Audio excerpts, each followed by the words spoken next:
Assalamu alaikum everyone. The first topic that we are going to discuss is present tense. So let's look at the content that we'll be discussing um, in this chapter.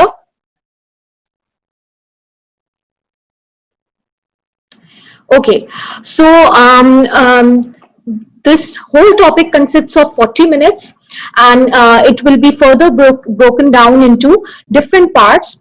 I'll be dealing with the introduction, in which I'll be discussing the what tenses are, a brief introduction of tenses, the forms of verb, and then we all know that tenses are further divided into some aspects. So I'll be discussing what are the basic difference between the four aspects of a tense. Then I'll be talking about present indefinite tense, its usage, in which context it is used, and its structure. After that, we'll move on to discussing forms of verb. Then in the next video, I'll be discussing with you present continuous tense, its usage and its structure again. In the third video, I'll be covering present perfect tense along with its usage and its structure. And in the end, present perfect continuous tense, its structure and usage. So I hope by the end of this session, all the students would be able to understand the basic difference between tenses and their aspects. I hope that the students will also be able to recognize the usage and the structure of present indefinite tense. And of course, they'll be able to recognize three different forms of verbs. Okay, so before I begin with discussing present indefinite tense, let's have a brief review of what tenses are. Tenses basically are the form taken by a verb which reflects the time at which an action has taken place or the state of an event. And we all know that there are three main tenses, which are present, past, and future. Now, it's very important for us to understand the four different aspects of tenses. We all know the four different aspects of a tense are indefinite or simple tense, continuous tense, perfect tense, and perfect continuous tense. So let's look at the basic difference between the aspects of all the tenses. And all these aspects shows us either the action has been complete or it's still in progress. So first is the indefinite tense, the continuous tense, the perfect tense, and then comes the perfect continuous tense. Now, when we're using indefinite tense, the indefinite tense does not tell us whether the action is complete or not. It just refers to an action. For example, I read a book.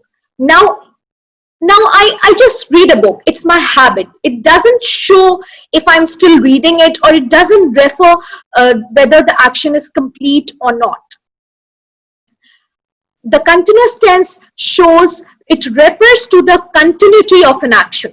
If I say I am reading a book, it refers to the continuity of me reading the book. If I say I was reading a book, of course the action was done in the past, but still was reading shows the continuity of an action. The perfect tense indicates that the action has been completed, it has been finished, or it's perfect. So, for example, I have read a book, which means I have completed the reading of that book. I have just read it, but I'm done with reading. And if I say I had read a book, it means again the action is completed, but it refers to the action being completed in a long time ago. And present perfect continuous tense indicates that the action actually began in the past, but it's still going on. I have been working on a project for the last 3 months, which means I started working on the project 3 months ago and I'm still working on it. So let's move on to discussing the usage of present indefinite tense.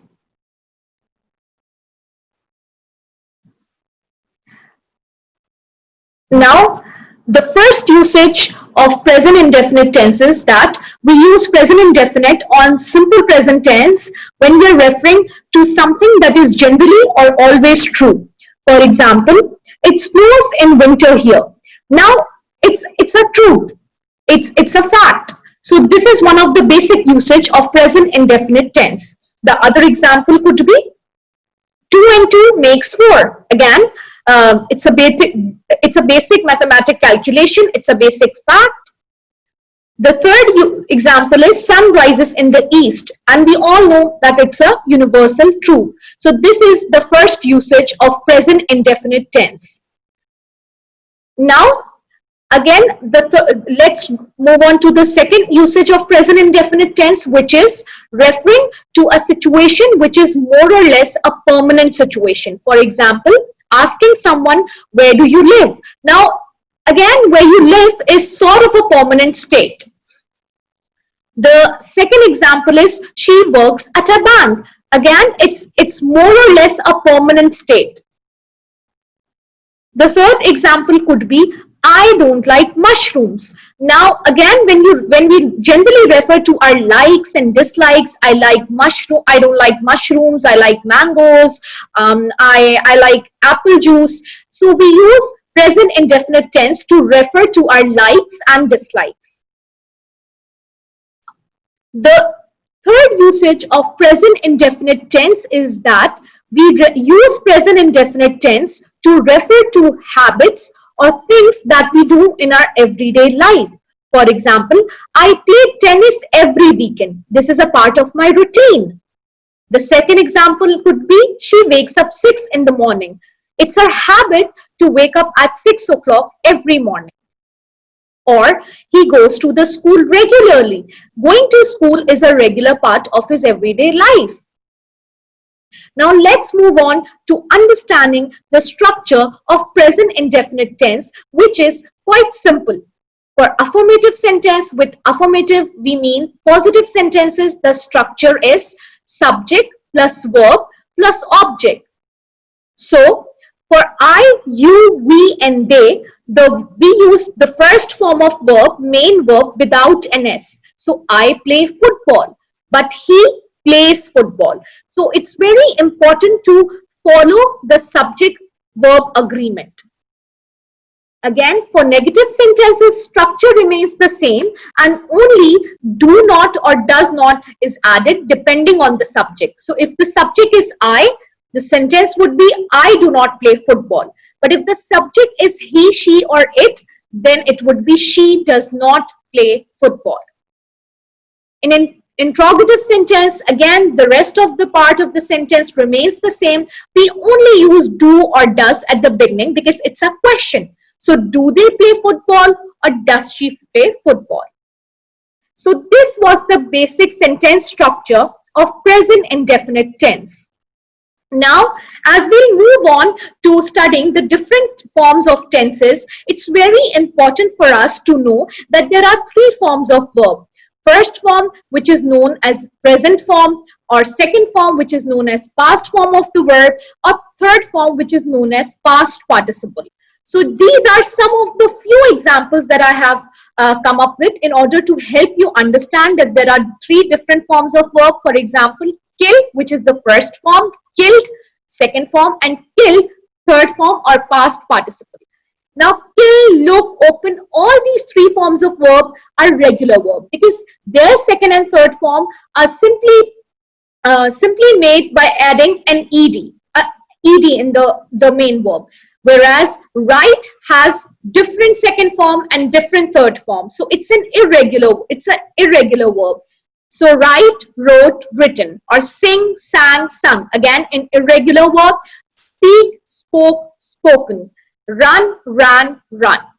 So I hope that you have understand why it's important for us to know the usage of a tense first so that we can use it appropriately in our writing. We have discussed the usage of present indefinite, the structure of present indefinite tense, the basic introduction of tenses, and the three forms of verb in this video. Thank you.